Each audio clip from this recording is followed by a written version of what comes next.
നമ്മൾ മനുഷ്യർ പരസ്പരം ആശയവിനിമയം നടത്താറുണ്ട്. അത് നമ്മൾക്കേവർക്കും അറിയാവുന്ന ഒരു കാര്യമാണ്.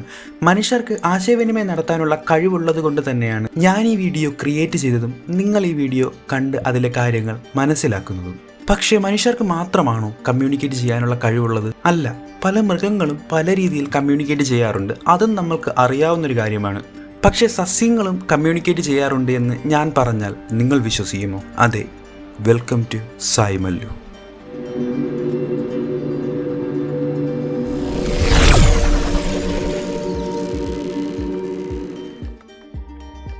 അതെ, നിങ്ങൾ കേട്ടത് തെറ്റിയതൊന്നുമല്ല. ഞാൻ സസ്യങ്ങളെന്ന് തന്നെയാണ് പറഞ്ഞത്. സസ്യങ്ങൾക്ക് പരസ്പരം ആശയവിനിമയം നടത്താനായിട്ട് സാധിക്കും. ഇപ്പോൾ നിങ്ങളുടെ മനസ്സിലേക്ക് കടന്നു വരുന്ന ചിത്രം പണ്ട് കാലത്ത് മുത്തശ്ശി കഥകളിൽ കേട്ട സംസാരിക്കുന്ന വൃക്ഷത്തിൻ്റെതാകാം. അതിന് മനുഷ്യനോടേറെ സാദൃശ്യമുള്ളൊരു ചിത്രമാണ്. പക്ഷേ സസ്യങ്ങൾ ആശയവിനിമയം നടത്തുന്നത് മനുഷ്യരുടേതിൽ നിന്നും വ്യത്യസ്തമായ ഒരു രീതിയിലാണ്. നിങ്ങൾ ഈ വീഡിയോ കണ്ടു കഴിയുമ്പോൾ സസ്യങ്ങളെ നോക്കിക്കാണുന്ന നിങ്ങളുടെ രീതിയിൽ തന്നെ ഒരു മാറ്റമുണ്ടായേക്കാം. സസ്യങ്ങൾ വിവിധ രീതിയിലൂടെ ആശയവിനിമയം നടത്താറുണ്ട്. അതിൽ ഒന്നാണ് കെമിക്കൽസ് ഉപയോഗിച്ചുകൊണ്ടുള്ള ആശയവിനിമയം. ഒരു സസ്യത്തെ കുറച്ച് സസ്യാഹാരികൾ ആക്രമിക്കുകയാണെന്ന് കരുതുക. ആ സസ്യം വായുവിൽ ലയിക്കുന്ന ജൈവ സംയുക്തങ്ങൾ പുറപ്പെടുവിക്കുന്നു. ഈ ജൈവ സംയുക്തങ്ങൾ കാറ്റിൻ്റെ ദിശയിൽ സഞ്ചരിച്ച് ചുറ്റുപാടുമുള്ള സമാന സസ്യങ്ങളിൽ എത്തിച്ചേരുന്നു. ഈ കെമിക്കൽ സിഗ്നലിനെ തിരിച്ചറിയുന്ന സസ്യങ്ങൾ വരാനിരിക്കുന്ന അപകടത്തിന് പ്രതിരോധിക്കാനായി മുൻകരുതലുകൾ എടുക്കുന്നു. മിക്ക സസ്യങ്ങളും മുൻകരുതലുകൾ എടുക്കുന്നത് ടോക്സിൻസ് ഉൽപ്പാദിപ്പിച്ചുകൊണ്ടായിരിക്കും. അതുകൊണ്ട് തന്നെ ഈ സസ്യാഹാരികൾക്ക് അതിലെ ഇലകൾ ഭക്ഷിക്കാൻ കഴിയാതെ വരുന്നു. കാരണം ആ ടോക്സിൻസ് അമിതമായ അളവിൽ ഉള്ളിൽ പോയി കഴിഞ്ഞാൽ അവയ്ക്ക് ജീവഹാനി വരെ ഉണ്ടായേക്കാം എന്നുള്ളത് കൊണ്ട് തന്നെയാണ്. കുറഞ്ഞപക്ഷം അവയ്ക്ക് കയ്പ് കാരണം ആ ഇലകൾ കഴിക്കാൻ പറ്റാതെ വരികയെങ്കിലും ചെയ്യുന്നു. ഇതിന് ഉത്തമ ഉദാഹരണമാണ് അക്കേഷ്യ മരങ്ങൾ.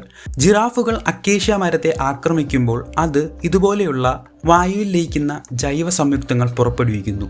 ഈ ജൈവ സംയുക്തങ്ങൾ കാറ്റിൻ്റെ ദിശയിൽ സഞ്ചരിച്ച് ചുറ്റുപാടുമുള്ള മറ്റ് അക്കേഷ്യ മരങ്ങളിൽ എത്തിച്ചേരുന്നു. ഈ കെമിക്കൽ സിഗ്നലിനെ തിരിച്ചറിയുന്ന അക്കേഷ്യ മരങ്ങൾ ടാനിൻ എന്ന് പറയുന്നൊരു ടോക്സിൻ ഉൽപ്പാദിപ്പിക്കുന്നു. ഈ ടോക്സിൻ ഉൽപ്പാദിപ്പിക്കുന്നതിലൂടെ ഇവയുടെ അടുത്തേക്ക് വരുന്ന ജിറാഫുകൾക്ക് അതിലെ ഇലകൾ ഭക്ഷിക്കാൻ പറ്റാതെ വരുന്നു. സസ്യങ്ങൾ വായുവിലൂടെ മാത്രമല്ല ആശയവിനിമയം നടത്താറുള്ളത്, അവർ മണ്ണിൻ്റെ അടിയിലൂടെയും ആശയവിനിമയം നടത്താറുണ്ട്. ഇതിനായി അവരെ സഹായിക്കുന്ന കുറച്ച് ഇടനിലക്കാരുണ്ട്. ഒരുതരം ഫംഗസുകളാണവ.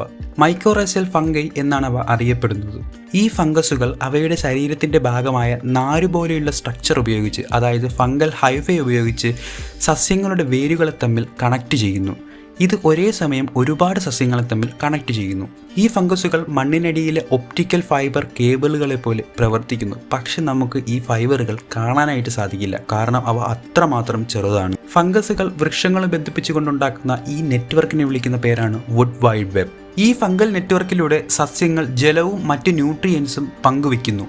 വരൾച്ച പോലെയുള്ള അവസ്ഥകൾ വരുന്നതിന് മുന്നോടിയായി പരസ്പരം മുന്നറിയിപ്പ് നൽകുന്നതിനും സസ്യങ്ങൾ ഈ നെറ്റ്വർക്കിനെ ഉപയോഗിക്കാറുണ്ട്.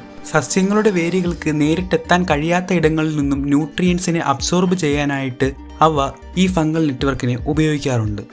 ഇതെല്ലാം സാധ്യമാകുന്നത് സസ്യങ്ങളും ഫംഗസും തമ്മിൽ ഒരു സിംബയോട്ടിക് റിലേഷൻഷിപ്പ് നിലനിൽക്കുന്നത് കൊണ്ടാണ്.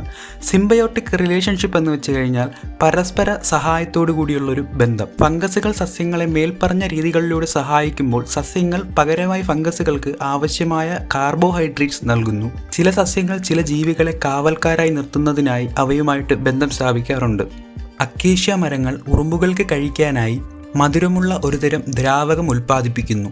ഈ മധുരമുള്ള ദ്രാവകം കഴിച്ചു കഴിയുന്ന ഉറുമ്പുകൾ ഇതിന് പകരമായി അക്കേഷ്യ മരത്തിലെ ഇലകൾ കഴിക്കാൻ വരുന്ന സസ്യാഹാരികളെ ആക്രമിച്ച് ഓടിച്ചുവിടുന്നു.